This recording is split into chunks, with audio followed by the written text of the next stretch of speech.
Welcome to Mean Age Daydream with me, Brian McWilliams, where we're going to be making some jokes, laughing out at broken world, but also laying out the philosophy for the future, how we can fix this mess we're in and have a great time doing it all with a Mean Age Daydream. What's up, you sweet piles of pudding? Welcome to Mean Age Daydream. Coming at you a little late. I had some family in town, two sets of family, my sister and my cousin. So two family sets came up here for my daughter's birthday. Crazy busy weekend and a crazy busy week for me, actually. So this will probably be a little bit of a briefer show, but there is a lot to talk about. Things going on, confirmation hearings happening, people that are trying to freeze federal funding. Who can it be? You probably know already. It's Donald Trump. So we'll talk a little bit about all of these things, and I'll try to kind of crack-a-lack through them here. But first and foremost, let's talk about RFK Jr. The confirmation hearing is today. It's ongoing, and it's kind of an interesting situation where having my sister and her husband up here, who are New York based, they are very much in the bubble, more so my sister than her husband. But it was interesting talking to them about this when we're, kind of a little bit of the old sauce in you, and hearing especially my sister's husband talk about RFK Jr. and RFK's got some wacky stuff he's talking about, but at the same time, there's a lot that really makes sense, especially coming from the left. That's where he's an interesting proposition for a guy that is a lifetime member of the Libertarian Party, right? He joined up factually. He tried to run as our candidate late in the game. I actually think that had he run earlier and tried to get votes and tried to really campaign for it, he probably would have been the candidate, if we're being perfectly honest. He had been to Porkfest. He spoke. There are a lot of issues that RFK Jr. aligns very closely with libertarians on, and cites his evolution in that cause. And I've talked to that point before on the show, where things like climate, he's really come around on. Maybe he doesn't believe that climate change, is like I do, more of a natural phenomenon than it is a man-caused phenomenon. But at the same time, he's come around to the solution to climate change is not going to be a government-mandated solution. The solution to climate change, we already know, doesn't lie in penalizing people in this country and trying to limit the effects of human evolution and technological evolution and being able to use fossil fuels. Because if anything, we've seen fossil fuels, they're very useful, and they allow you to then have a society that is growing fast enough, that is economically and technologically advancing to the point where you can try to get off of fossil fuels, which is what's happening now. So he has come to the conclusion that it has to be more of a privatized environment. Great. Same thing, he's talking about the COVID virus and the origins of that. And amazing, the CIA, right after Anthony Fauci gets pardoned, is like, oh, it came out of the lab. Wow, it's a lab leak. Him, seeing the evolution of him on censorship, authoritarianism over COVID, fantastic to see. And of course, he's always been a guy that has been health conscious. RFK Jr., people probably don't know this, but has won several lawsuits targeting large corporations that were putting in, things that were hazardous to people's health, that were, essentially poisons. There were issues with the agricultural aspects of companies like Monsanto he was involved with. So he's a very odd guy in that, of course, he's got the voice thing. He is a serial philanderer. He doesn't know how to keep it in his pants. There was just this issue where a reporter for, I think it was the New York Post or New Yorker, a pretty blonde, was apparently Facebook, stalking him. We still don't know what was going on there. Did he initiate it? Did she initiate it? That's all to the side, and I don't really care about that. Whatever's happening in the man's private life, I could give two craps about. But seeing the things he's bringing to the table as far as a change to how we view vaccines, how we view pharma, how we view our overall health and our food supply and what's going into it, there's a lot there that is transcending different political views.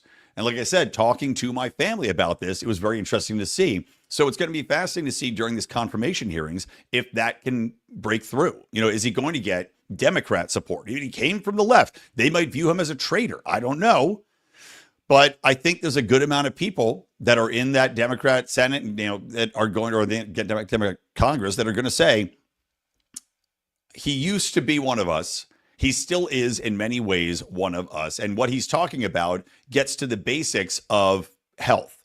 And you can find some umbrage with how he's going about it. And of course, these people are all aligned to pharma because that's who funds their campaigns. But at the same time, from the left, you have to say, okay, if you want to make our food healthier and more organic, if you want to try to do that and impact that world and help our children and yada, yada, yada, which is what these people all say they believe in. They all put that on their bumper stickers. They've all got stupid coexist signs on the backs of their cars. Well, if you want to actually push that forward into a more natural world, right? Green New Deal people, then it makes sense to vote for RFK. And from a libertarian standpoint, of course, I think we should hands down support this man. You know, he's a lifelong libertarian member. And yes, only recently, but everybody starts somewhere. That's the way I look at it. And he is closely aligned in the interests of the party now. He is, you know, he's actually floated out the fact that he may try to run for libertarian for president in the future under our banner. So if he's in there, I think it's a good. I can't say I'm a fan of necessarily top-down governance when it comes to what should and should be put into our food sources, but the good outbalances the bad for me, and I'll be watching with keen interest to what happens today. I believe he will be confirmed personally, but I think it's going to be a little bit more of a hard-fought battle than even what you might have seen with a Pete Hegseth. Hegseth is still somebody that, while he's good on certain things, is still somebody that I think the military-industrial complex is comfortable with. RFK Jr. is up against big pharma. He is up against big agriculture. He is up against big government. He is up against, you know, all the worst of the worst. And I'm sure that the knives are going to be out. I'm sure his personal life will come into play, and it's going to be a spectacle. But at the same time, if you're a libertarian and you're rooting against RFK being confirmed because of some idiotic hatred for the leadership of the party, then you're just a piece of garbage. So I'll throw that out there. Okay, moving on. So I titled this episode Captain Non-America because a story just came out, and I've talked about this several times, how these actors in Hollywood, some of them are getting it, some of them aren't. And I'm going to tell you a tale of two superheroes, let's call it. A tale of two superheroes. Because Captain America is coming out, this new Captain America, which is a black Captain America version. This is not, I think, something that is, I think it happened in the comic books. Again, I don't have the knowledge that like a Mark Claire does or a Remza Martinez does on the evolution of this, but Anthony Mackie, who was Falcon in the Marvel Universe, the MCU, took on the mantle of Captain America after Steve Rogers, played by, was it Chris Smith, whatever his name is? He's ultra woke and very annoying. But after he got moved out of the role, right? He died and went back in time or whatever. Became an old man and went to have sex with a chick. So he's out there. This movie's, by the way, gone through like 80 reshoots. They did test screenings of it. The audience hated it. I'm sure it's very left-leaning and very, cloying and aggravating to watch. Audiences hated it. They reshoot it 18 times. I think audiences still don't like it. But he's out there doing the press tour. Anthony Mackie is. He does an interview. And this is, let's see, let me scroll down here and find this exact quote for you guys. So he explained in an interview that Captain America represents a lot of different things, and I don't think the term America should be one of those representations.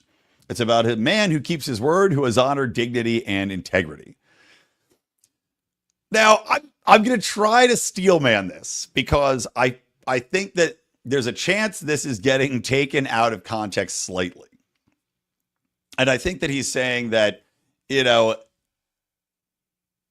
what? I don't even know. I'm trying to think of the best way I can steelman this and say that he's saying that America is a different evolution than the character Captain America, who's just trying to do what he thinks is right. Maybe America's got more responsibilities.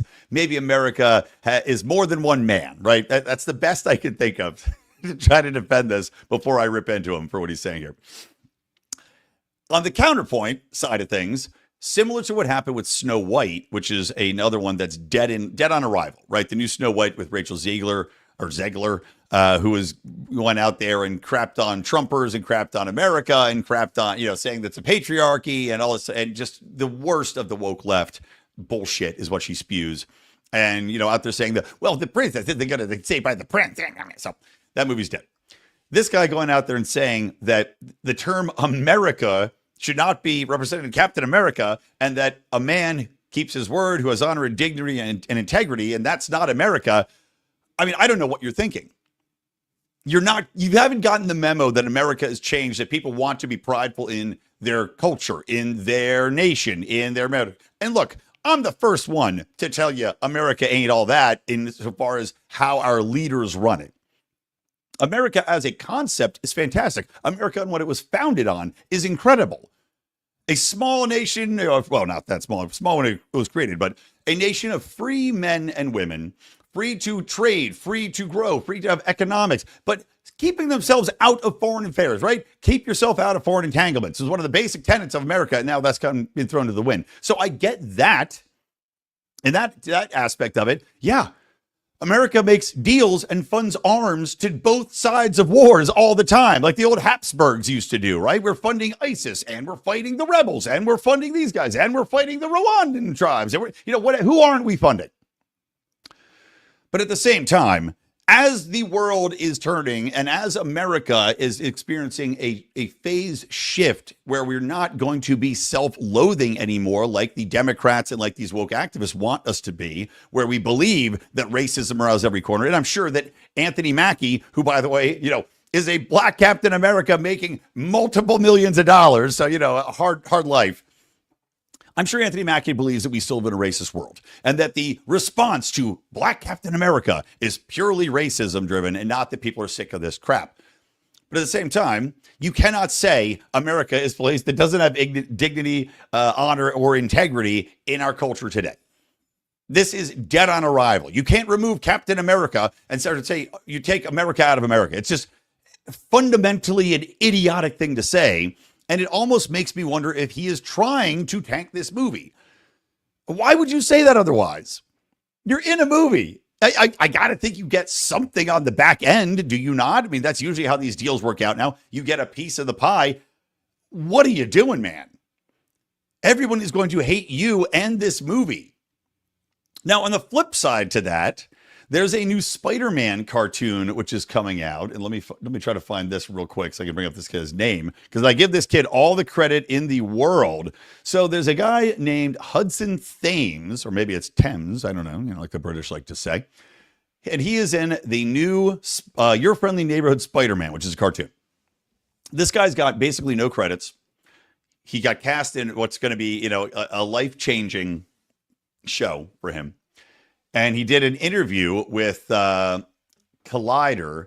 And by the way, the guy that I'm reading this article, this asshole Adam Blevins wrote this article about Spider-Man and what I'm about to tell you he said. So Spider-Man comes out and he goes, look, I was terrified.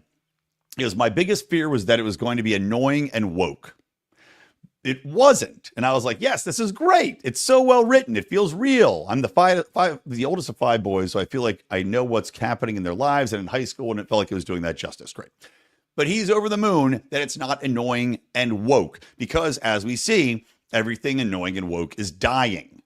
I mean, look to that horrible Scooby-Doo show, Velma, which was one of the most insultingly awful woke pieces of shit ever made. Just got canceled from Mindy Kaling, who I despise, where they made Fred a rapist. Scooby wasn't in it. Velma was like, I don't even know, biracial lesbian. And it just was awful. It was awful in every way. So this guy, Andrew Blevins, writes this and goes, woke is a term which is more often than not used as a dog whistle for racism and sexism in entertainment fan bases. No, Andrew, it's not that. Woke is a term that people like me use and everybody uses to describe annoying crap that people push in there that aligns with left-wing activism. That's what woke is. It is not a dog whistle. And anybody that says the word dog whistle, by the way, is a left-wing activist dickhead. Because that's a term that more often than not, it's used to use his own phraseology. But it's fascinating to see this, right? Now, I'll give you one guess which one of these two shows is going to be more popular. Is it going to be the new Captain America movie coming from Marvel where they're playing out the string? And as I mentioned before, they fired all their woke filmmakers. So probably the people that wrote and worked on this film are already going to be, out. They're done. Or is it going to be this new Spider-Man cartoon where the voice actor goes, I'm glad it's not annoying and woke? Because right there, just by saying that, people on the right, people that are in the middle, people that are on the left, even that are sick of this crap. And I think there are a lot of people on the left that are sick of this crap. They've been going along because they were scared for the last decade of speaking out. And now they realize, oh, you know what? I'm free to do it because of X, because of what's happened with Donald Trump, all the secret Democrat voters that definitely voted for Trump. They're going to tune in. I'm going to tune in because I want to see the show now. Saying that it's not annoying and woke makes me want to watch the show. It will have massive viewership. And if it is decently written, it'll stick around and this kid's career is going to take off. And who knows? Maybe Hollywood will blackball him for daring to speak out and say it's not annoying and woke. But at the same time, like I said, you're seeing a cultural shift. You're seeing a change in writing. You're seeing the entire entertainment industry reconfigure itself because they're tired of bleeding money out of their ass like they just ate Alestra chips for the first time. And they finally go, we can't lose any more money. I don't care how big the backers are. I don't care what your stock. I don't care if, Vanguard and BlackRock are behind you.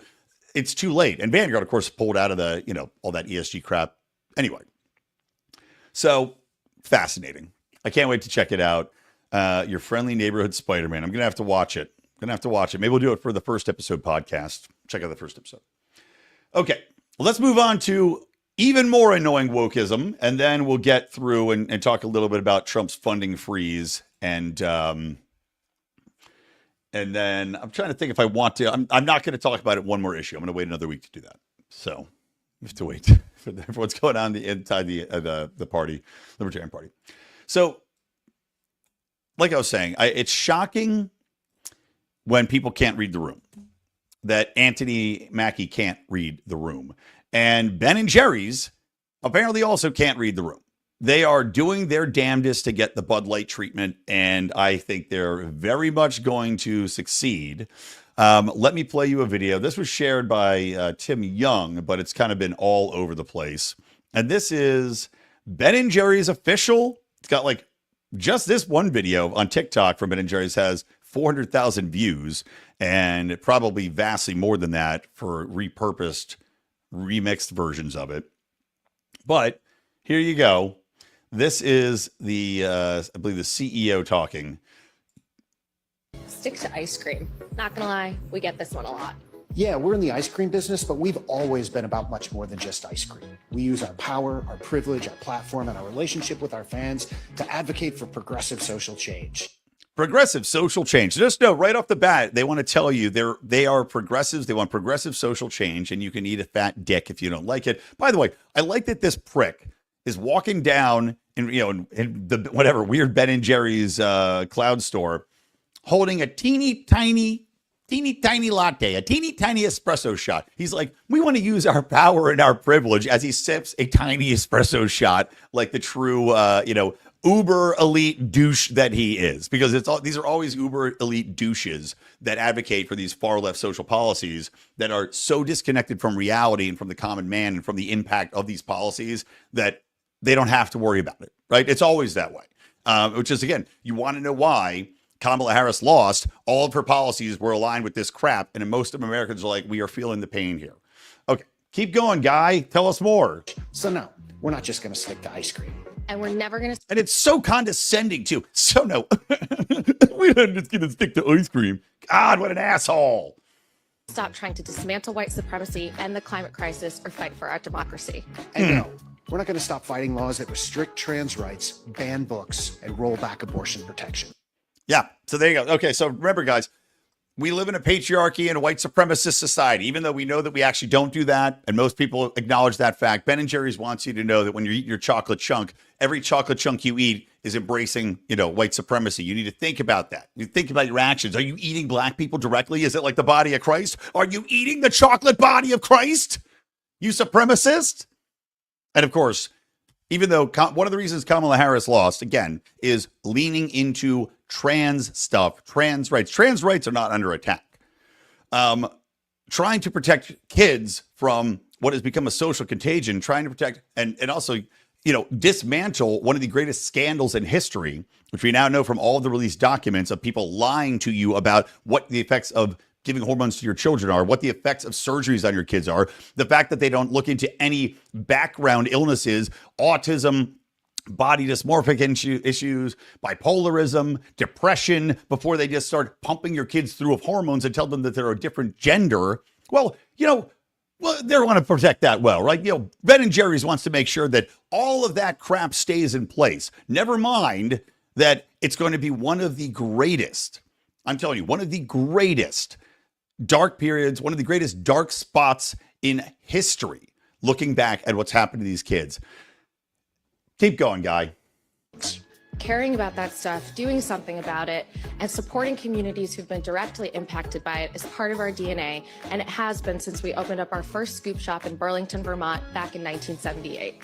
Ben and Jerry were two best friends who loved making ice cream. But for them, the only reason to be in business was to do business differently. Whether we're working with activists in St. Louis to close a racist and inhumane jail, or a racist, inhumane jail. Look, I'm no fan of jails, but a racist and how is a jail racist and inhumane? The jail just has people in there, right? I don't know. I don't know.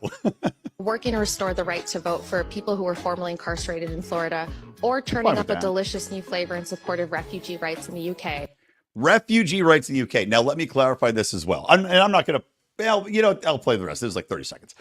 Refugee rights in the UK. Do you guys know another scandal going on right now? They're trying to roll back refugee rights because all of these people are mass immigrating to European nations under this banner of I'm a refugee. What are they refugee from? Well, anything you want to name and make up off the top of your fucking head. You could say that you're, that you're gay and that you're afraid of being ostracized. You're afraid that you're a woman and the patriarchy is over there kicking your butt. You can say that you're, you're trans. You could say that you're XYZ. It doesn't matter. You name it. None of these people are actually coming over under the real reason the refugee programs were put into existence, which is that your nation is literally war torn and you are in fear of your life every single day. Now, maybe if you're a gay refugee coming from Saudi Arabia, I can see it, but well, actually, they kind of changed those, or Iran. But at the same time, you can just make anything up. How do you prove? Okay, show me 17 pictures of you having, anal sex with another man. They don't ever do that. So all these people do is use these as a way to get into the country, get all the benefits of the country, and it's caused massive problems within the cultures of those countries to have so many people coming in all at once as quote-unquote refugees. But Ben & Jerry's wants to make sure that these people get to keep gaming the system. Being an activist company is who we are. And we know our fans wouldn't want it any other way. Because while we love making the best possible they would ice want it cream another the best way. possible way, the world needs more than just great ice cream. We don't pretend to always know the answers, but we partner with and take the lead from activists and allies who do.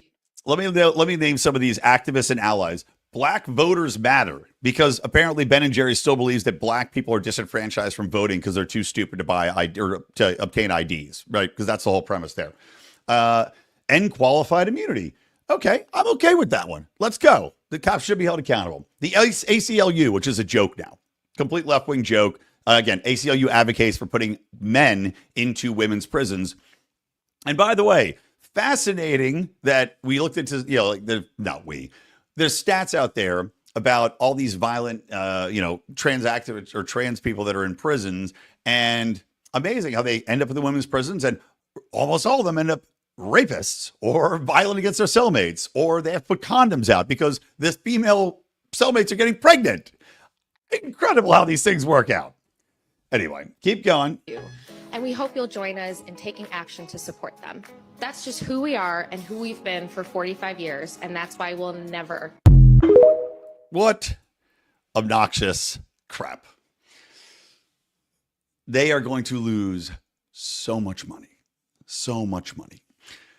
It's one of those funny things. You would think that it would even out in a way that you'd say, okay, well, they're driving away half the population, right? They're driving away anybody that's conservative or just thinks that this is all insane, that these companies still support these ridiculous causes that have been, more than half of those have been completely broken down to the point where you go, what you're supporting is detrimental to society. inarguably detrimental. So if their fans want to support that, well, then you say, okay, well, maybe they'll buy more ice cream. Or if what they're pitching is so great, it should attract more people to support it. The problem is, like I just said, the causes they support are detrimental. They've been demonstrably awful. They've been demonstrably punishing to children, to different communities, minority communities, to the cultures that are supporting, like the refugee thing. So instead of getting, attracting more customers, which they are not with this fucking bullshit, they're driving away half of their base. And in fact, probably more than half.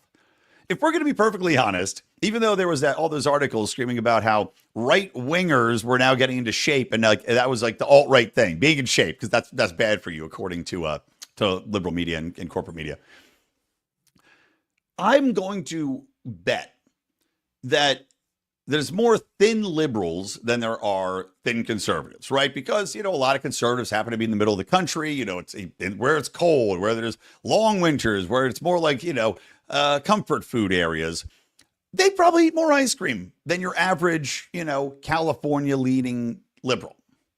I'm just going to put that out there. I don't know many people who just buy pints and pints of ice cream that are big fat chunks out here in LA, for example, where, a liberal bastion, which is also, it's changing.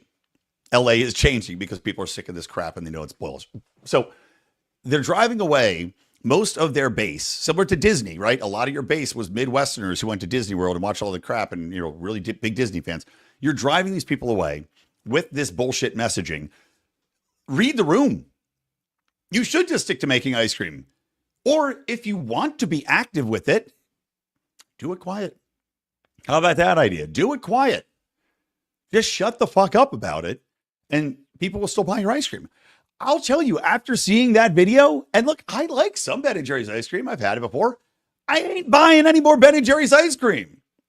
And I said, I support some of what they're giving money to, some of what they support. But you know what I don't support?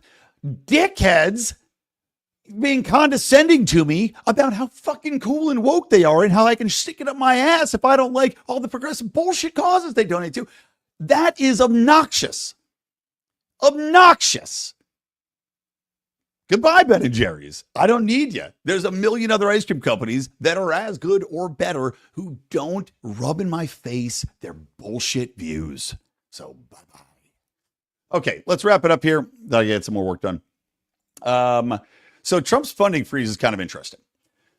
He froze federal grants, and a lot of this is stuff that was going to foreign aid, which I despise, right? He froze foreign funding for foreign quote unquote aid, but there's also these grant programs, which had been moving forward. And look, there's domestic grants too, right?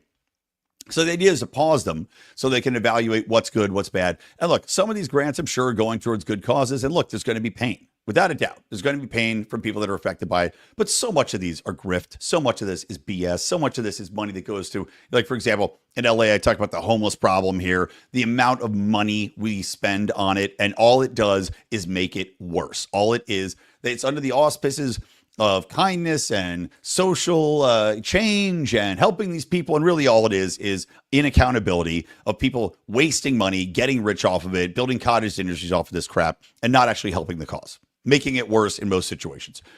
So I'm all for this. But a lot of this was also going overseas. Like there was I just read an article about aid workers in U.S. aid that had tried to circumvent this freeze order by sneakily doing shit around. And now I think they're all getting canned, which they should. But at the same time, we were talking last night because we do our call for our 25 and up supporters, our Mufasa call. We did that last night. And you can, of course, get in there, patreon.com/Lions of Liberty or lionsofliberty.locals.com and have part of the conversation. But we're doing this conversation with the group and talking about how, yes, there's going to be pain from these, from the freeze or from Doge, right? If that takes effect and these changes happen, yes, it's going to be painful. But at the same time, while that might open a door to people to push back and say, oh my God, I can't believe this. Oh no, look at all the people. Won't somebody think of the children, right? Which is what they will do. The Bernie Sanderses and the AOCs and the Democrats who want big government no matter what, they will whine and cry and say, these people are feeling the impact. And you know what? They'll be right. They'll be right. And it's awful to say in some way, but look, number one, it is not my problem. Forcing me at the end of a gun to pay for X, Y, and Z causes I don't know or care about, I don't have any direct connection with the people there, is bullshit. It's not right. I have families to feed. Things are expensive. I have dreams I want to accomplish. And if I want to give my money to a cause, which I do, by the way, in addition to getting robbed by the government and forced to give money to people and to causes, I also voluntarily give money to causes. You can transition into private charity. Democrats give less than conservatives and libertarians for that matter. And there's a reason for that, because they want to force everyone to pay for their pet projects. And that's what this federal grant program is, flat out. So you transition off, people will feel the pain. Now, if you, as a person who cares about the community, really gave a shit, you can give your own money. You can transition. I've actually helped an organization out here in Los Angeles do that when they lost their federal grant funding years and years ago, and they were able to transition. From a freeze perspective, even though there will be pain and you'll have people say, my God, look at the people out there, there's questions in regards to, okay, how long is the pain going to be? And whether or not we will ever get a chance to try something like this again. Because while you're going to see people, say, why don't we slow it down? Why don't we slow walk it? Why don't we, give a year to transition? And maybe that's what will happen. My concern is that you have momentum now. You have the people in place now. You've got the Congress. You've got, you have both the House and the Senate. You've got the political will to get this done, or at least make some big swings to rein in the government, to rein in spending. And if you don't do it now, you may never, ever get to do it, ever. And that's just a fact. The way society goes, especially if we do become a more prosperous society, it's a cyclical affair, right? You look like what happened with Sweden and all these other Nord countries, which are now coming back towards sanity and kind of getting rid of those social programs because the social programs are getting abused. You have somebody get prosperous, then they go, oh, I have so much money. And now you go, well, we have so much money. And there's certain people out there that are so poor. Let's give them some of our money. And, okay, it cycles back, and then socialism starts to make a comeback, and then we have to fight it back again. In this situation, we've gone so far into handouts, into government assistance, that more than half of the country is currently on some sort of government assistance. And that's unsustainable. We see that with the debt. We see that with the amount of money and spending, where Donald Trump's floating the concept, which I love, of abolishing the IRS and replacing it with a tariff system. Now, that's probably not possible on its own, right? You'd have to have massive government spending cuts, which hopefully we're doing. But any replacement to the IRS is preferred to the current system. And if it's tariffs, maybe combined with some sort of consumption tax, I'm still good with that. Because at least there's voluntary action into, the goods are coming in, fine, the tariffs are high, products are going to cost more, but that can also boost domestic production of those products, right? If there's a market that's exposed and needs to be fulfilled, you can try to get that, push it forward domestically. And also with Donald Trump dropping the corporate tax rate, trying to make things, remove red tape for businesses starting up, you have the incentive to grow our own economy. And people can choose whether they need to buy or want to buy that product here, there, or otherwise spend the money or not. Same thing with the consumption tax. It's not perfect, but it's better than just docking people at all times and taking their money away. And of course, half the people aren't paying any taxes anyway. Half of them are getting handouts from this. So in truth, well, yes, it's going to cost those people a little bit more money. At the same time, I think that you're going to see prosperity come up here, where goods and services are going to drop in cost because inflation is going to come down, because you're going to have more domestic product available. And you also give these people that maybe are mired in a hell where they can't really get ahead, they can't get behind, an opportunity to succeed. Because if you have a boost in your domestic economy, then you have opportunities to get hired. Then you have everybody coming up, and growth in companies and growth in wages, and everybody wins, right? Capitalism raises all ships. It's happened everywhere across the world. It's been tried until the evils of taxation and socialism are dropped like a weight down, dragging us to the bottom of the fucking ocean, which inevitably happens when governments get too large and people start getting too wealthy, and, asshole progressives start to remind everybody that, oh, we have to do something. We don't get some. But of course, doing something always leads to somebody making money somewhere, which typically is these people receiving the grants, the people working in social services, the people working in DEI and ESG and all of that crap. So Anyway, that's my rant for today. Gonna wrap it up. Thank you guys for listening. Don't forget, hit subscribe on YouTube, especially where we're still very shadow banned. Don't forget to subscribe to the podcast. And if you do have some extra bucks lying around, you can join our Patreon or our locals. Okay, that's it for me, Brian McWilliams from the Lines of Liberty and from Mean Age Daydream. Keep those electric eyes on me, babe, and keep that ray gun to my head. All right.